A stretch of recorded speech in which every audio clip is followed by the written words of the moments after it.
So hello guys, welcome back to my channel. So इस video में Oscar winning movie की बात करते हैं जिसका नाम है द रेवेनेंट। सो बिना किसी बकवास के बकैती को शुरू करते हैं। सन 1823 कहानी की शुरुआत, जहां एक सीन में दिखाया जाता है कि एक बहुत घना जंगल होता है जिसमें 45 लोग रहते हैं और ये लोग मासूम जानवरों को मारकर उनकी खाल बेचने का व्यापार करते हैं। इसी समय में एक आदमी होता है, इसी समूह में होता है वो ह्यूग्लास नाम का, जो इस मूवी का लीड एक्टर होने वाला है। और इस बंदे को इस मूवी के लिए ऑस्कर से भी सम्मानित किया गया है। और इसमें ह्यूग्लास का बेटा भी होता है जिसका नाम हॉक होता है। अब जब ये लोग जंगल में शिकार खोज रहे होते हैं तब इनके ऊपर आदिवासी कबीला अटैक कर देता है। तो इसमें इनके कई लोग मारे जाते हैं और जो आदिवासी लोग इनके ऊपर अटैक इसलिए कर रहे होते हैं क्योंकि उस कबीले के सरदार की बेटी जो होती है वो किडनैप हो चुकी होती है। तो उनको लगता है कि इन्हीं 45 लोगों ने उनकी बेटी को किडनैप किया है।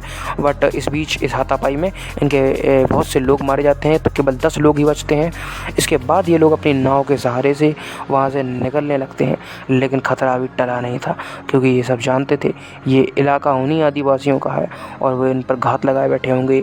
तो इस बीच इस मूवी का लीड एक्टर ह्यू को बोलता है, अगर हमें हमारी जान बचानी है तो यहाँ से नाव छोड़कर जंगल के रास्ते से जाना चाहिए, जिससे कि वे आदमी हमें ना पकड़ पाएँ, क्योंकि इस इलाके को ह्यूग्लास जो है ना बहुत अच्छे से जानता था।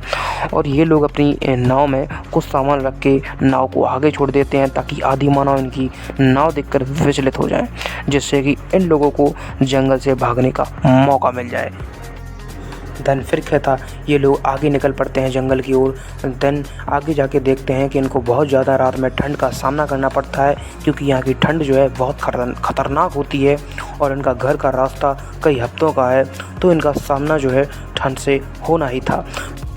फिर क्या, ये लोग जो है अपने ठंड से बचने के लिए आग का इस्तेमाल करते हैं, जो कुछ इनके पास होता है, क्योंकि लकड़ियाँ जो है वहाँ की गीली हो चुकी होती हैं।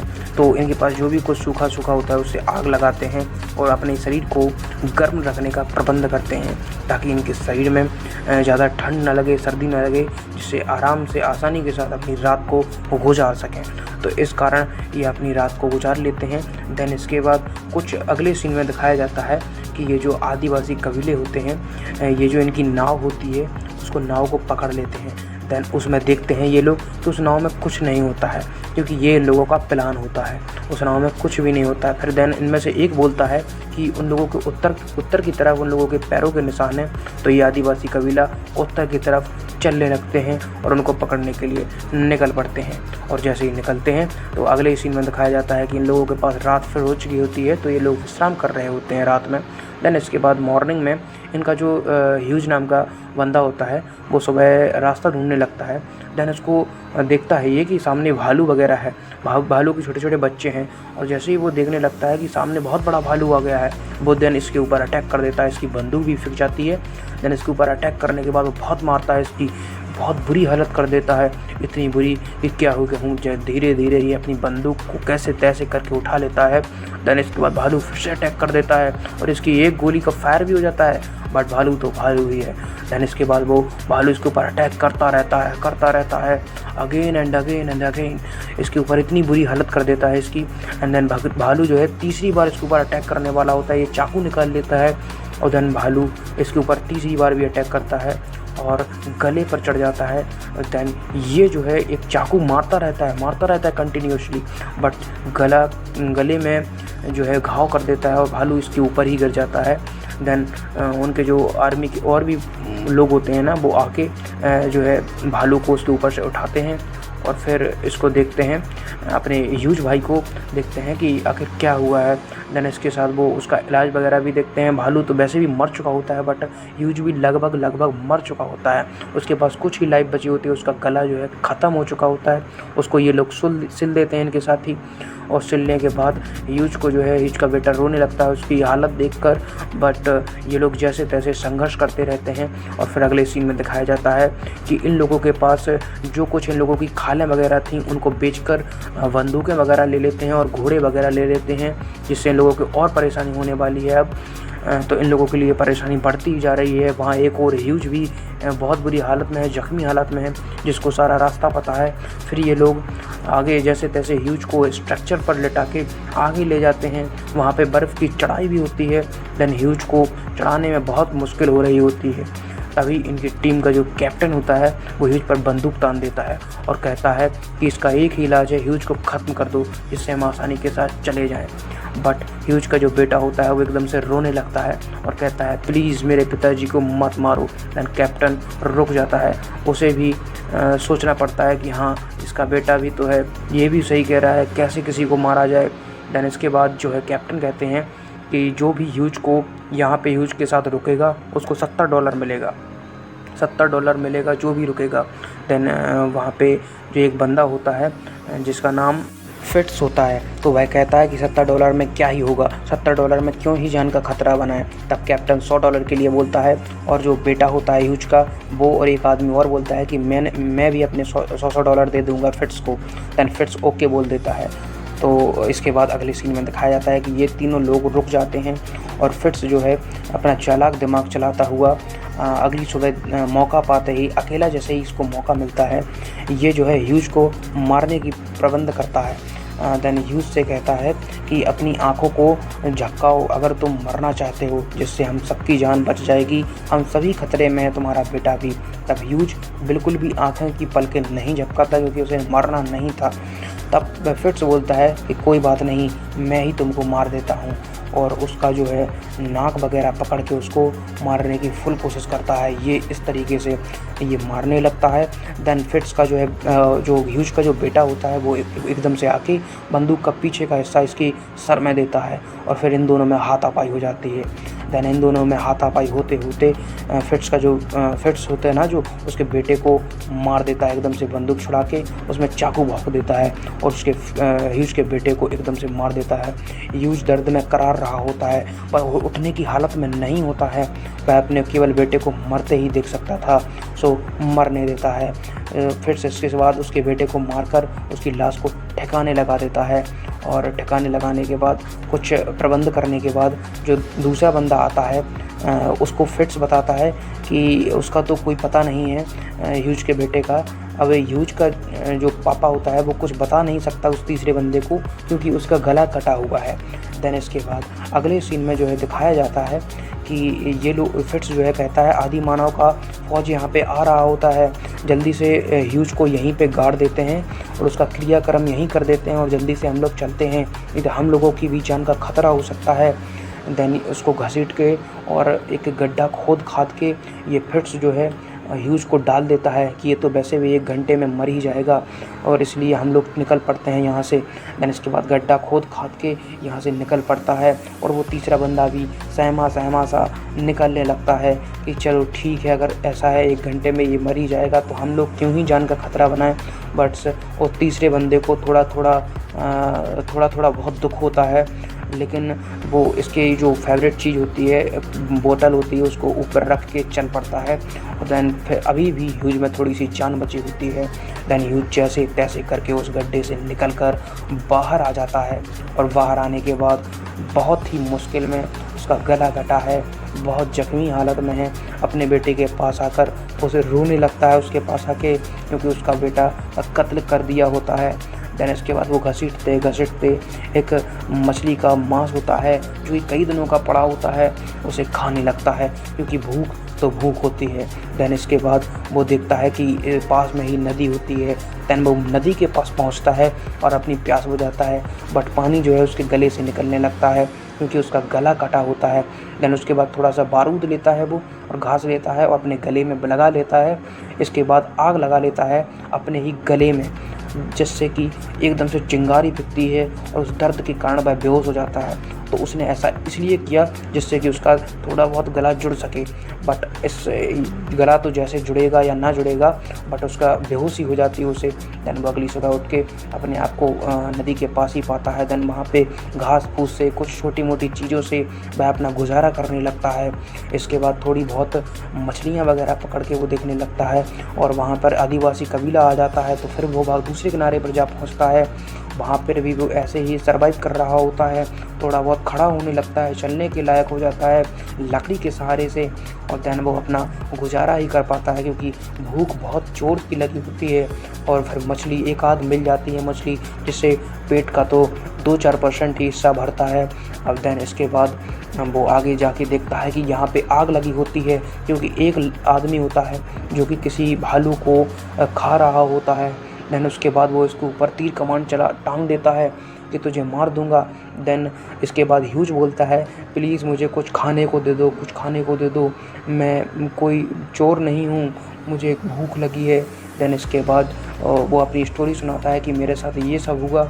फिर वो आदमी उससे कहता है कि तू भी खा ले, तू भी खा ले। उसे फेंकता है मांस का टुकड़ा, उसे खिलाता है और आगे भी उसका साथ देने लगता है। फिर इसके बाद वो दोनों घोड़े पर बैठकर निकल पड़ते हैं, क्योंकि उस बंदे के पास घोड़ा होता है। देन इसके बाद अगले सीन में दिखाया जाता है जो वहाँ पे 3 लोग रुके थे, उनमें से तीसरा बंदा समझ जाता है कि ये सब फिट्स की चाल होती है, असल में उसी ने उसको मारा था। देन फिट्स के ऊपर वो बंदूक तान देता है। इसके बाद फिट्स उससे किसी प्रकार से बंदूक छीनकर उसी को मतलब समझा बुझाकर उसको ले जाता है। देन इसके बाद वो पहुँचते हैं एक गाँव में, जहाँ पे पूरी बंजर ज़मीन डली होती है, जैसे कि कहाँ आग वगैरह लग गई हो वहाँ पे। देन इसके बाद यहाँ से 2 घोड़े मिल जाते हैं इनको। देन घोड़ों के सहारे से ये लोग निकल पड़ते हैं, रास्ता तय करते हैं अपना, और रास्ता तय करते करते ये लोग निकल पड़ते हैं। वहाँ पे दूसरे सीन में ह्यूज को भी दिखाया जाता है कि ह्यूज किस हालत में होता है। इसके बाद ये दोनों जो है कैप्टन के पास पहुँच जाते हैं अपने घर, और वहाँ पे इसको $100 मिल जाते हैं, $100 दोनों को। बट जो $100 मिलते हैं ना, तो फिट्स जो है अपने $100 ले लेता है, बट वो तीसरा बंदा $100 नहीं लेता है, और उसके $100 भी फिट्स ले लेता है। जो तीसरा बंदा होता है उसे बहुत दुख होता है उस चीज़ का कि वो $100 उसके किसी काम के नहीं हैं, क्योंकि उसके गलत तरीके से आ रहे होते हैं। बट फिट्स तो फिट्स ही है, उसने अपने लिए पैसे। एंड इसके बाद अगले सीन में दिखाया जाता है कि ये लोगों का काम कि ये लोग जो है बहुत ज़ख्मी होते हैं। इन लोगों में से जो ह्यूज होता है वो बेहोश हो जाता है, और जो ह्यूज के साथी होता है ना, जो साथ में मिल गया होता है, वो उसको मलहम पट्टी करके किसी प्रकार से एक टपरी टाइप बना के उसमें अगल बगल में आग वगैरह लगा के रख देता है, जिससे कि उसका शरीर सही रहे। देन अगले सीन में दिखाया जाता है ह्यूज अगली सुबह उठ के देखता है कि उसका जो साथी होता है उसकी किसी ने फांसी लगा होती है, जो कि फ्रांसीसी लोगों का काम होता है।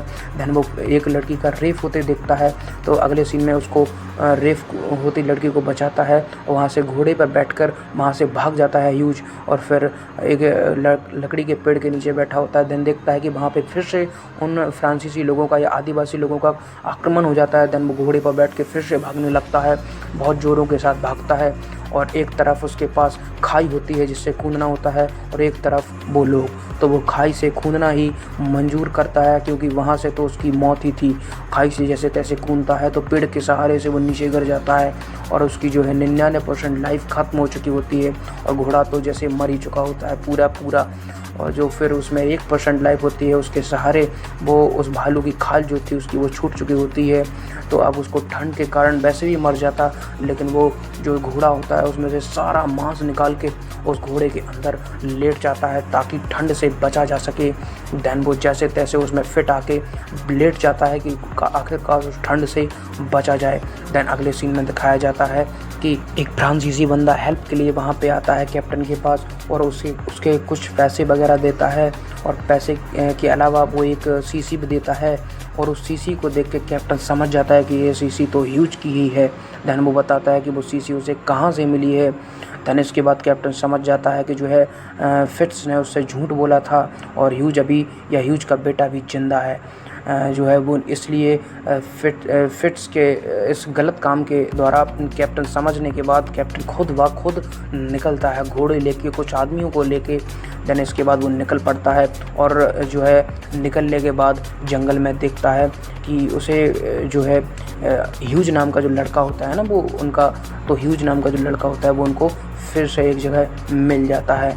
क्योंकि ह्यूज नाम का लड़का कैप्टन को मिलने के बाद कैप्टन जो है दंग रह जाता है कि अभी भी ह्यूज जिंदा है, क्योंकि फिट्स ने उसे झूठ बोला होता है। देन उसके बाद फिट्स को वो जेल पहुंचाने के लिए सब प्रबंध कर देता है। देन जो फिट्स होता है वो जंगल में आ जाता है और जंगल में धीरे धीरे करके जंगल में आने के बाद कैप्टन के पूरे पैसे चुराने के बाद जंगल में पहुंच जाता है और फिर वो कैप्टन को मारने की प्लानिंग करता है और ह्यूज को भी मारने की प्लानिंग करता है। और देन फिर वो जंगल में निकल जाता है और ह्यूज जो है घर पर ही होता है। अब ह्यूज पूरी स्टोरी सुनाता है कैप्टन को। देन इसके बाद कैप्टन जो है फिर से जंगल में निकलता है उस फिट्स को पकड़ने के लिए। देन अगले सीन में देखता है कि फिट्स जो है उसी को मारने की प्लानिंग कर रहा होता है। फिट्स जो है उस बंदे को मारने की फुल प्रूफ प्लानिंग कर चुका होता है और कैप्टन और वो दोनों अलग अलग रास्तों में बट जाते हैं जिससे कि फिट्स को ढूंढने में आसानी हो। देन इसके बाद फिट्स जो है कैप्टन को गोली मार देता है और वहीं पे मौका वारदात फिट्स जो है इसको जैसे ही गोली मारता है कैप्टन को, उसकी मौत हो जाती है। देन इसके बाद जो है ह्यूज देखता है कि कैप्टन मर चुका होता है। देन वो एक लकड़ी को काटता है और कैप्टन की पीठ में लगा देता है जिससे कि उसका शरीर सीधा हो। उसको घोड़े पर आगे बैठा देता है और खुद मरी हुई हालत में पीछे घोड़े के ऊपर लेट जाता है जिससे फिट्स को बेवकूफ़ बनाया जा सके। देन इसके बाद वही होता है जो उसने प्लानिंग की होती है। फिट्स जो है घात लगाए बैठा था और फिट्स आगे वाले को कैप्टन ना समझ के ह्यूज समझ लेता है, उस पर निशाना लगा देता है। देन इसके बाद जैसे ही मौका मिलता है ह्यूज को, देन ह्यूज उस पर मौका पाते ही उस फिट्स को खुद गोली मार देता है जिससे फिट्स की भी मौत हो जाती है कुछ इस प्रकार से। देन फिट्स भी मर जाता है। इस प्रकार से फिट्स आदि जो भी जान बची होती है, फिट्स वहाँ से भागने लगता है थोड़ी बहुत जान के साथ। देन इसके बाद फिर से हाथापाई होती है इन दोनों के बीच और हाथापाई होते फिट्स और ह्यूज के बीच बहुत तगड़ी हाथापाई होती है।